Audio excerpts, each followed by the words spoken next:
যেই জায়গাগুলোতে আওয়ামী দোষরদের সরানো দরকার ওই জায়গাগুলোতে এখনো সরানো হয় নাই। সবচেয়ে আশঙ্কাজনক হলো আইন শৃঙ্খলা বাহিনী এখনো মাঠে নামে নাই।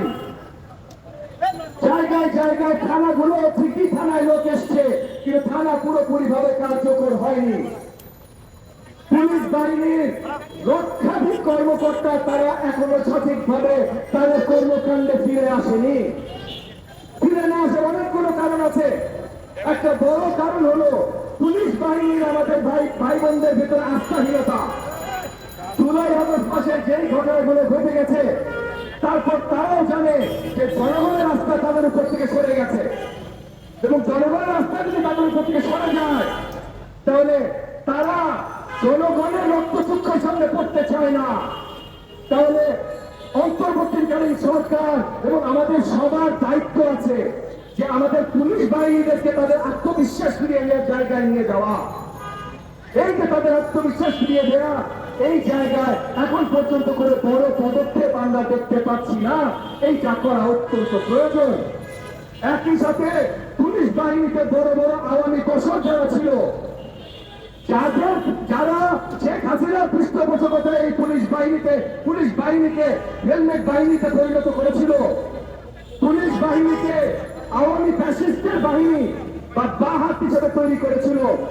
জিপি হারুন, বিপ্লব, এই যে যারা আছে, এসপি মনিরুল, এই যে যারা আছে, এদেরকে এখনো আইনের বিচারের আওতায় আনা হয় নাই।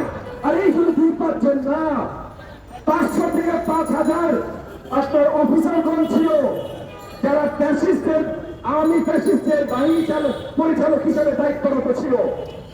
2-4-5 হাজারকে তো একটি চাকরিচ্যুত করতে হবে। সেইগুলো কাদেরকে চাকরিচ্যুত করতে হবে, কিভাবে করতে হবে, এগুলো কোনো কিছুই বড়ভাবে আমাদের সামনে এখন পর্যন্ত আসে নাই। প্রত্যেকটি মিনিস্ট্রিতে যারা এখনো দায়িত্বরত আছে, এই ফ্যাসিস্ট সরকার তাদেরকে এই দায়িত্বগুলোতে বসিয়েছিল। আমরা মাত্র 1 জুম্মা আগে দেখলাম আমাদের জাতীয় জামে মসজিদ মূল মুফতি, যেখানে যে বিতাড়িত মুফতি রুহুল আমিন খতিব ছিল, যে 5ই আগস্টের পরে নিজে পালিয়েছিল, কিন্তু তাকে চাকরি থেকে বহিষ্কার না করার কারণে সে গত জুম্মায় ফেরত এসে আবার নতুন তাণ্ডব চালালো। তো সে এই যে এই জিনিসগুলো হচ্ছে, তার কি এর আগে চাকরি চলে যাওয়া উচিত ছিল না? তার বিরুদ্ধে কি কেস ফাইল হওয়া উচিত ছিল না? তার বিরুদ্ধে কি আইনি কর্মকাণ্ড শুরু হওয়া উচিত ছিল না? আর সেটা যদি শুরু হতো, সে পলাতক ছিল ভাই। তার বিরুদ্ধে যদি আইনি কর্মকাণ্ড শুরু হতো, পলাতক অবস্থা থেকে সে ফেরত এসে এই কাজ করতে পারত? সে পারত না।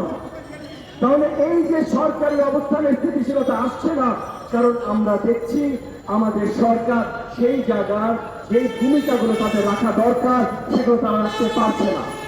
এখানে এক মুহূর্তের জন্য মনে করেন না আমরা এই সরকার থেকে টেনে নামানোর জন্য বা শুধু এই সরকারের সমালোচনা করার জন্য বা শুধু নিন্দা করার জন্য দাঁড়িয়েছি না ভাই। এই সরকারকে আমরা দাঁড়ি করিয়েছি এবং আমরা এই